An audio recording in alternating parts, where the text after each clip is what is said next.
Değerli izləyicilər, videonu bəyənib kanala abunə olun ki, hər kəs son xəbərlərdən anında məlumatlansın. Bakı-Şamaxı avtomobil yolunda ağır yol nəqliyyat hadisəsi baş verib.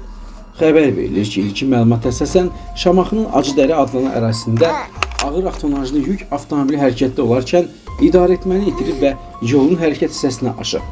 Hadisə nəticəsində xəsarət alan olmasa da avtomobillərin hərəkətində müəyyən çətinliklər yaranıb. Hazırda yolda hərəkət tam bərpa olunub. Salyan rayonunda ölümlə nəticələnən yol nəqliyyat hadisəsi baş verib. Xəbər verilir ki, hadisə Salyan rayonunun Şorsulu kəndi ərazisində baş verib. Belə ki, Vaz markalı minik avtomobili yol kənarındakı dayanmış Qazel markalı yük avtomobilinə çırpılıb.